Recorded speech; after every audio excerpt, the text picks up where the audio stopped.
Nkateko Dinwiddy, and today we are with expert nutritionist, the beautiful Claire from Ella's Kitchen. And today we are going to be talking about the signs that your baby's ready to wean.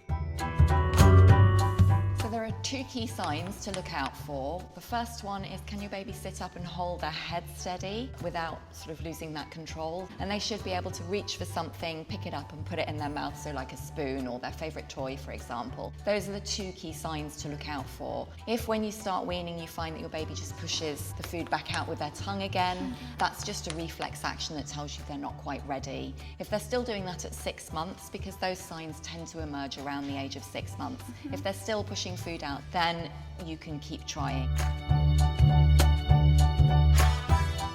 So Claire, my baby's waking up quite a bit at night. Does this mean she's ready to wean? So unfortunately that is just what babies do, which is not the best from a sleep perspective, but it doesn't necessarily mean that they're ready to wean. You need to look out for those two key signs of being able to hold their head steady and put something accurately in their mouth before you start weaning. There are lots of signs that people might misinterpret as readiness to wean. Waking up in the night being one, wanting more milk, again that could just be a growth spurt, it could just be that they're getting older and growing. Putting their fists in their mouth and chewing on it, chewing on lots of things, taking an interest in your food. They're all signs that your baby's being a baby, unfortunately. So yeah, you need to look out for those two key signs that they're ready before you start introducing food. Do you advise I stop breastfeeding? You can carry on breastfeeding for as long as you want. The weaning period is actually called complementary feeding, so you're just complementing your baby's usual milk. So if you're breastfeeding, you're just introducing foods alongside that. Your breast milk will still be the main part of nutrition that your baby's receiving, and you can continue to do that when they're 12 months and over.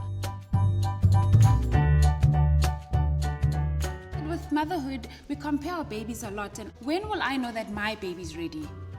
I think that's really important. We are all comparing ourselves with others and worrying that our baby's not reached a milestone at the same time as our friends' babies or other babies at the nursery or whatever. What's right for you and your baby has nothing to do with anyone else. You will learn to trust your instincts because every baby is different. Is there a specific age that my baby must be before I can wean? As long as you're not weaning before the age of 17 weeks. Okay. You know, normally those key signs that they're ready to wean will emerge around 6 months of age, but definitely don't start weaning before the age of 17 weeks.